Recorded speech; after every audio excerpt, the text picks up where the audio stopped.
So, alam niyo naman yung itong mga babae na itim. Ganyan-ganyan, guys. Parang World War V na to. Sa trabaho. Experience ko dito sa US. Good morning, Philippines!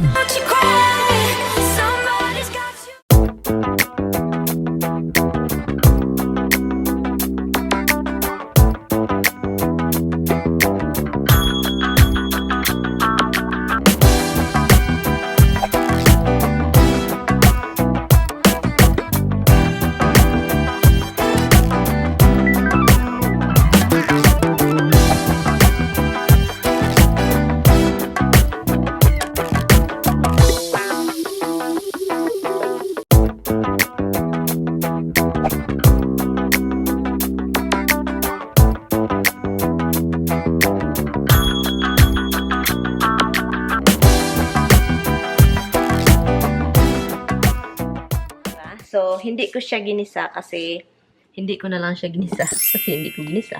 So, lagyan natin ng peppercorn. Maliit na aswel.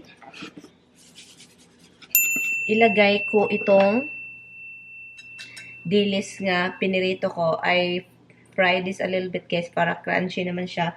So, ilagay ko siya para yung lasa niya. Yun.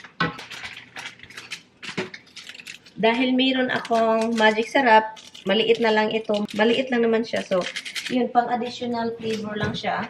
Nilagyan ko siya para naman masarap yung munggo spinach natin with dilis. Tilaw-tilawan natin, oh. Masarap. Sarap. So, i-add natin yung spinach. I'm sorry guys, I turned the vent para yung yung osok pa. So, wash na ito guys. Wash na ito. And,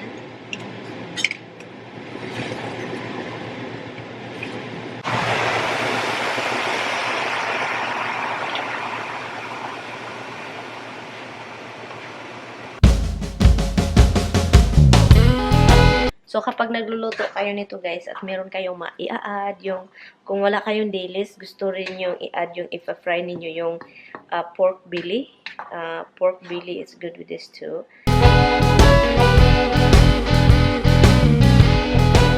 Hi guys! Kain tayo guys, mukbang. Nakikita niyo kung paano ko ito niluto. Wala na akong strength dahil gutom na ako. It's 12:30 na. And meron ako dito, niluto ko kanina is yung munggo. Pasensya na guys na yan, kita nyo na ako. So, meron akong leftover from last night lumpia. So, yun. And yung tabasco pang pare sa lumpia. Kasi I love tabasco. Pasensya na kayo kung nakikita nyo itong liig ko. At saka kumakati siya. And yeah, kumakati siya. Kumakati talaga itong guys. Sobrang kate. At saka meron akong tubig dito. Anyway, kakain tayo. And yun. Kain tayo. Ano ko lang para makikita nyo ito yung dish ko. So guys, bawal itong mga ganitong pagkain. Hindi pwede kamayin. So kasi, ay nako, pag kamayin mo ito, ang sobrang lapot ng kamay. Oh my God, ang basa-basa.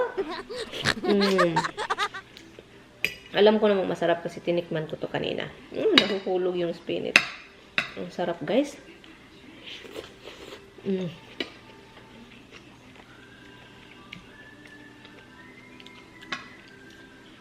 And also, nakitaste ko ngayon yung hold on guys, wala akong So, yun siya guys. Nagutom ako dahil yung kinain ko is bread. Yung bread naman hindi yan makapang sarap ng sabaw.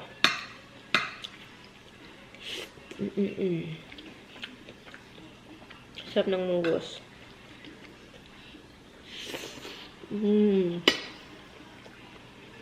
Dito tayo sa maanghang.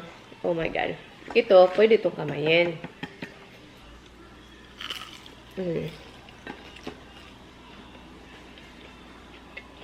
Sarap. Anghang. Sarap ng anghang.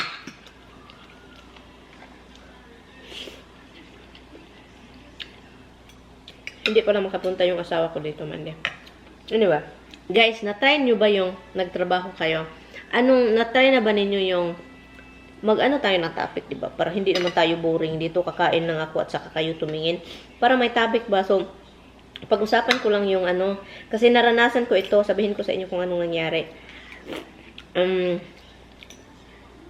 Naranasan nyo ba yung somebody yelled at you at workplace? Yung merong naninigaw sa iyo sa trabaho.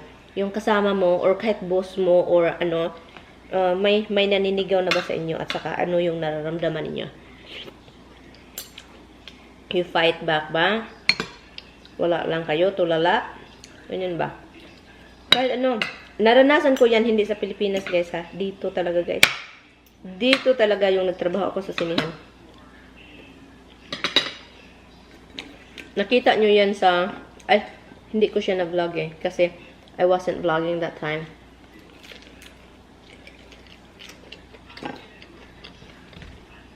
Sa private Facebook ko. Kasi okay naman siya makasama. Pero that time, parang tulalin talaga kaming dalawa.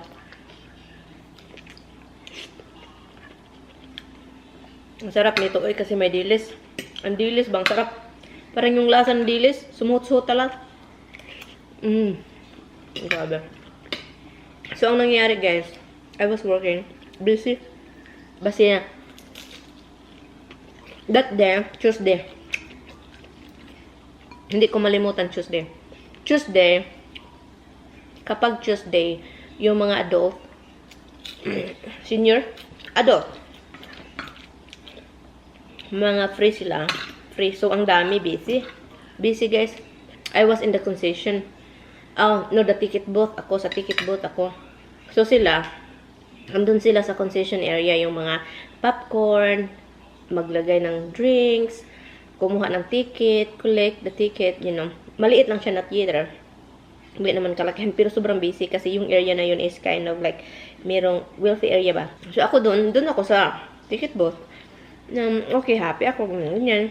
Wala akong, kasi, bigay lang ako ng ticket, ID, ganyan, pakita ko sa kanila, para makalibre sila ng ticket. So, yung katrabaho ko na yun is, siya, parang wala sa mood, or pinagtripan lang ako, or ayaw niya sa akin, or hindi ko alam. May isang customer na doon siya nagsumbong, mayroon daw, pero yung sa ticket booth, guys, yung doon ako sa ticket na ticket booth, wala akong nakaaway, wala akong naka-argument, walang naghingi ng yun ako. So, wala ng ticket, nanonood na yung mga tao, naglilinis. So, ako, lumabas ako sa ticket booth, naglilinis, naglilinis, kuha ng mga popcorn, kasi may mga popcorn ng hulo, ganyan, sinisilhig ko. At saka yun sabi pa niya, sinisigawan ako, racist daw ako, kasi yung customer, nag-complain daw, ganyan, bakit daw ko, baka nakalimutan ko na, basta yung isang customer daw, nag-complain daw, na racist daw ako. Kasi iba daw yung trato ko. Ang saya-saya, ang naalala ko, sabi ko, but, wala namang sa akin na customer na tinarayan ko or nagtaray sa akin. Wala naman. Ang okay na, smile. Ganyan ako sa trabaho. Smile lang todo. Kahit, yung customer, wala doon. Kasi kung nandun yung customer, makikita ko talaga na, yun. Racist daw ako. Matanong ko talaga ba? So, siya lang yung ingay, nagsinggit-singgit yung. So, alam niyo naman yung itong mga babae na itim. Ganyan, guys. Hala, guys. Ganyan siya nagsalita, guys. Ako din, kay malita man ako, guys. May customer lumabas. Doon siya nakatindig. Sabi ko, may customer. Babawi ba ako? Sabi pa niya, dami siyang salita, guys. Yung mga English niya, guys. Grabe yung salita yung mga put-itim na babae. Ganyan sila ba? With action yung katawan nila. Ganyan. So, guys, nagalit ako, guys. Huwag mo akong tawaging racist ha, kasi wala akong inagrabiyadong tao. Basta yung salita ko, guys, hindi ko na maintindihan kung anong pinasalita ko, guys. Ningkamot na talaga ako, guys. Trying hard ako mag-English, guys. At na-trying hard akong maging itim. Kasi gumaganon-ganon din ako. Basta, yung customer nakatingin. Galit na galit agla ako, guys. Huwag mo galitin yung Pilipina, ha? Akala mo hindi ako lalaban. Racist daw ako. Ganyan. Inano ko daw yung customer. Sabi ko, wala naman akong, hindi ko naman yung ninawa yung customer. Alin bang customer yung sinabi mo? Kasi ang naalala ko, ang mga tao na nagpunta sa booth, nagkumuha ng ticket, lahat okay. Wala akong inagrabiyado o wala akong nakaaway ba? Okay yung lahat ng araw, pero pinagtripan mo talaga ako, asan yung customer, para talagang tanungin ko. Sabi niya, umalis daw, umalis. Sabi ko, sabihin mo lang sa akin kung gusto mo doon sa booth. Kasi mag-change tayo, sabihin ko sa manager. Kasi mga lazy kayo kasi kayo, sabi ko. Palagi lang kayo sa cellphone kahit nasa trabaho. Hindi ibig sabihin matagal na kayo dito. Sabi ko, hindi ibig sabihin na matagal kayo dito. Yung mga English ko guys, trying hard na lagi, cutting lagi na. Grabe. Yung kaaway ko talaga yung as in. Pagkatapos nun, wala akong, hindi, ayaw ko talaga kausapin siya. Pero pagka few days later, wala raw, walang imikan. Pagbalik ko sa trabaho na the next day, hindi ko siya hi, walang hi, walang ano. Hindi ko siya tinanong, hindi ko siya kinausap, hindi ko siya tinitignan. Just umabot lang yung oras na nakipag-usap sila, ganyan. Okay naman yung mga kasama ko. Okay naman sila, guys. Hindi ko naman sila makakaaway. Pero yung day na talaga na yun, parang may tupak talaga si Irina ba? Parang tinupak talaga. Pero pagkatapos nun, okay naman. Mga few weeks later, okay na kami. And then, umalis ako sa trabaho. Dahil kasal namin, sa kasal namin. Magbisita-bisita ako doon. Nung time na yun, bumisita ako, excited sila makita ako, ganyan-ganyan. Pero parang may distance na ako sa kanya. Meron akong kaibigan doon na kontak ko pa rin hanggang ngayon. Yun, siya.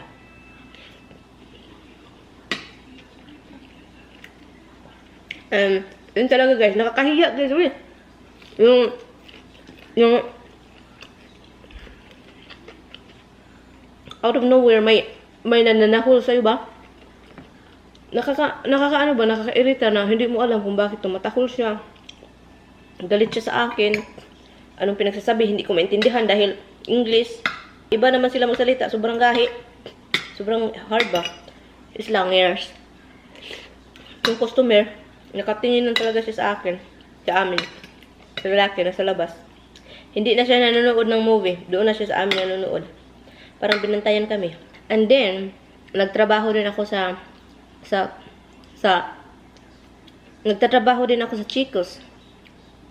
Sa cashier. 1 month lang yun. So, yung cashier na yun doon ako sa cashier, sa grocery store. Ang nangyari, di ba tayong mga Pilipino guys, kain muna ako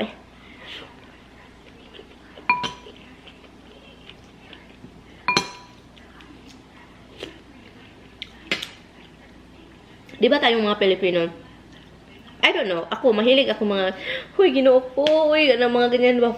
Huy, when you get so excited, you kinda like tap the person because you feel too close, or your friend, or your co-worker. Parang ganun ba, hapak, tuklod, ganyan ba, tinuklod mo, hapak. Hindi naman hapak na pananakit. Yung parang ganun, uy, ganyan ba, ganun, uy. Esos, yung isa, malnourished dun. Malnourished siya, may sakit daw yun siya. Hindi naman may sakit, parang may problema ata ba. So, cashier siya, matagal na siya dun. Sinumbong pala ako sa manager. Hindi ako pinagalitan, hindi ako kinausap niya, pero hindi ako winalang hiya. Akala ko friendly, lang, talk at tap. Yun. Bawal pala guys. Sabi niya. Tinawag ako ng manager, takot ako naman. So, sabi ko, ano bang kasalanan ko? Sabi niya, this person complained that, you guys are talking and then you touch her and she doesn't like it and she can sue you. Kasuhan ka kung palagihan mo niya ganyan.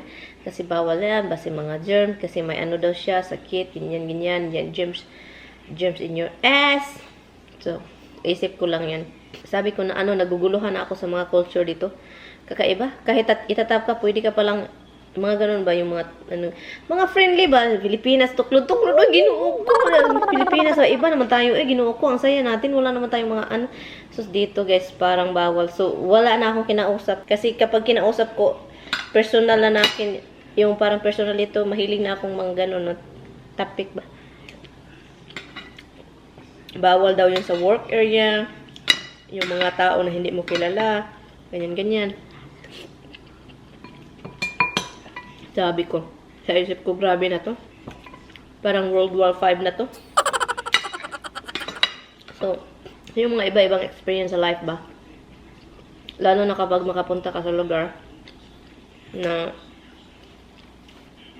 hindi mo alam ba kung ano talaga yung meron palang ganun, meron palang law na ganun, or you know, bawal sa work area na mga ganun. Ay naku, naloka ako. At saka after that, para akong tinitingnan nila, para akong luka-luka. Luka-luka, I'm just being friendly naman ay. Naranasan ko din yun guys, yung mga tinitingnan ka, parang inulolook down ka nila ba? Doon ko naranasan sa grocery store. Yung mga ganun. Parang mga sino itong mga to ba? Nagtrabaho doon na matagal na. Tinitignan ako na parang sino ba yung... Ma-feel mo talaga ba yung tingin nila at saka ayaw ka nilang kaibiganin sila lang yung nag-usap-usap at saka para kang tulaling sa gilid.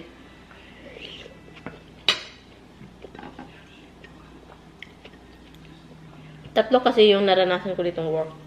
Order na taala. Naapaakan akong gam. Buti na lang hindi. Sobrang. So, nagtrabaho ako. Isang trabaho. Di ba tatlong trabaho? Yung isang trabaho is weekend. Every weekend. Part-time ko yun. Sa kasama ko yung kapatid ng asawa ko. Malahayin.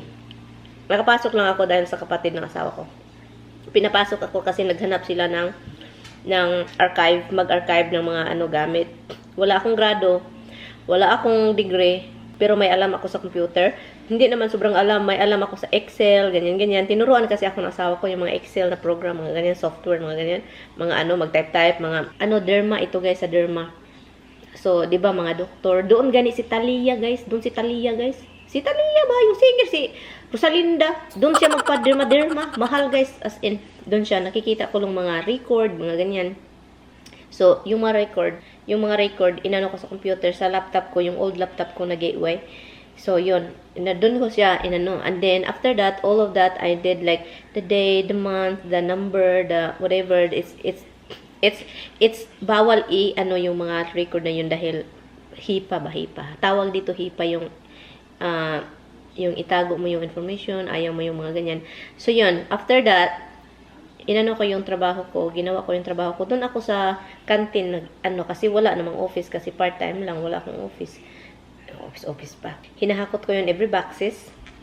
Lahat ng boxes, inano ko yung mga file, yearly, by name. Di ba yung mga, di ba filing sa mga ganun, mga office, mga doctor's office, mga ganyan, di ba mayroong mga filing, mga ganun. May tawag doon, nakalimutan ko na. So, na-try ko din yun kasi yung mga filing. So, may nag-handle sa mga filing.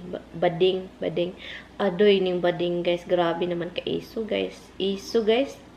Yung parang sinusugo-sugo ka ba na para kang sino ba? Kalabanin ko talaga, guys, kapag ako'y So, kapag tapos na ako sa encoding, tapos na ako sa mga archive, mag-archive, mga kinikip ko yung record, all record, para makip na yung record at sa naman yung bago. Basta ganun ba, mga old record na dapat i-save, archive mo, and then ilagay sa hard drive. So, yun ang ginawa ko. And then, pagkatapos nun, so, kung wala na akong trabaho, kung meron pa akong extra time, talungan ko yung bading na magpa-filing. So, doon ko rin nalalaman, ang hirap pala magpa-file, guys. Ang dami, by letter. But kung ano pa yung nakasunod na letter, dapat makasunod-sunod talaga yung the next letter is ganito, o sunod dito. Ganyan ba, no? Ang hirap pala ganun. Pero, nadali ako natuto dahil iwan ko, guys. Hindi naman ako sa pagmamayabang. Dali lang talaga ako matuto, guys. Parang naano ko yun sa sarili ko. Lalo na kaya kapag nakapag-aral ako, no? Tapusin ko na lang ito, guys. So, yun. So, yun lang, guys. So, yung mga story na yun sa trabaho. Experience ko dito sa US. Dun sa Pilipinas, trabaho ko nga. Dinuras dito. Hourly. Which is good. Sa Pilipinas, naalala ko yung magtrabaho. Oh my God. Hindi hourly. Mag-overtime pa until 12 o'clock at midnight. Walang overtime. Pagkatapos niyan, magkuyog kayo ng barkada, mag-inuman. At saka, overnight na kapag nakatindig. Kaloka talaga. Wala naging overtime doon eh. Yung trabaho ko, walang overtime. Wala naman yung klaro ding trabaho na yun. Wala na akong rice. So, kinain ko na lang itong Ang sarap ng onion eh. Ang daming onion ba nilagay ko? Ang dami, sarap.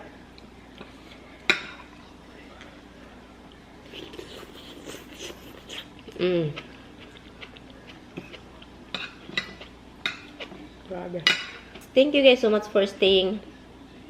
At sinabayan niyo ako sa mukbang. Pasalamat talaga guys. And yeah, so I hope you enjoy. And yeah, bye guys. Thank you guys so much for watching. I will see you guys in my next one. I will see you guys in my next video. Vlog, mukbang, talking, talk. Bye. Thank you guys. Bye. See you next time.